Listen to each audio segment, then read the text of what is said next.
Our trade deadline coverage continues here on the fourth period, brought to you, of course, by Betway. That's Dennis. I'm Dave. And DB, let's jump on the Winnipeg Jets. They are 7 points out of a playoff spot in the Western Conference with one game in hand. So, it doesn't really help too much. They're trending towards, it looks like, the seller's market, and they've got a couple pieces that are generating some attention. Paul Stastny and Andrew Copp, more so than anything, a lot of interest in him. He's a UFA at the end of the season. So is Stastny. What do the Jets end up doing here? Well, Dave, just for me, the Jets are way too inconsistent. And also, they have to climb over too many teams to get to a wild card spot. They're not a top 3 team in the Central. So to me, yeah, Cheveldayoff should be in selling mode right now.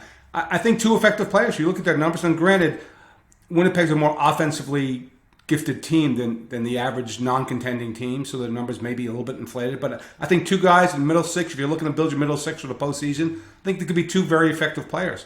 Do I think first-round picks for these players? No, absolutely not. But, mid-level pick, prospect, maybe a conditional pick, you move up. If there's some production there, you make it to the postseason. So I think these 2 players, Paul Stastny has been around forever.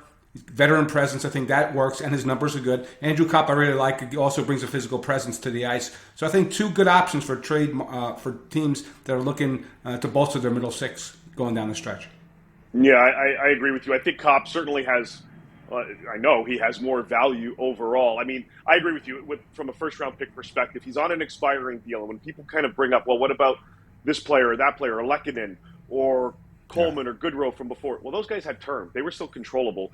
Lekkonen's an RFA. So it changes the marketplace a little bit. Copp, a UFA at the end of the season. No contract talks to this point. Nothing significant anyway. You could see a lot of teams that are looking at this player. Boston, Toronto looking at their bottom 6. Colorado, there are a few other teams, the New York Rangers, looking at this player. Even Tampa. I don't know how they make the money work. And maybe the Jets retain a little bit. But we'll see kind of what happens there. And I slipped a little. I was about to say New Jersey. That's where we're going next. DB, the New Jersey Devils, they've been around the rumor mill for a while. And we've had, when we put our trade watch list out originally, P.K. Subban was on it. Some people were going, really? Is he going to move? Well, it's a possibility because Tom Fitzgerald, their GM, last weekend had a conversation with P.K. Subban saying that they're not going to re-sign him. There's a chance he will be dealt. He's got a $9 million cap hit. They're going to have to eat at least, well, I would say at most half of it because that's the max, but they may have to get a third party involved. If that happens, and if Subban is available at $2.25 million, which is a quarter of his contract, does that make him a lot more appealing for some contending teams? Dave, are people still doubting us when we put stuff out? Okay, if they are, well, they need to stop today. Only at that price, Dave. I'm sorry. He's just not the player he once was.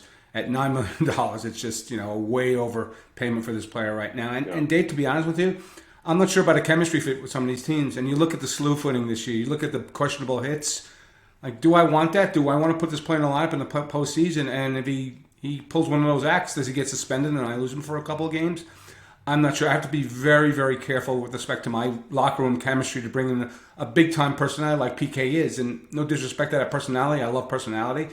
But it's got to be almost a perfect fit. I agree with you on the money. It's got to be a 3-year deal where you're chewing into, 3/4 of that $9 million cap hit. It's the only way a team should be entertaining PK Subban if they're a contender. $9 million, half of that's 4.5. If you can get another team, and there are teams, we spoke to Kevin Adams, we spoke to Bill Armstrong. There are other teams, Seattle and a couple others, that are willing to retain money.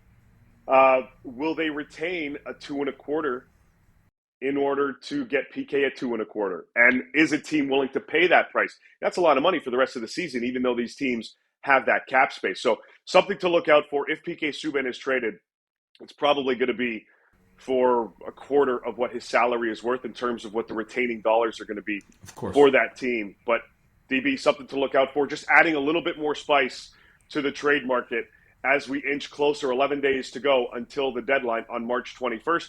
We will have continuous coverage here on the fourth period, brought to you, of course, by Betway. That's Dennis. I'm Dave.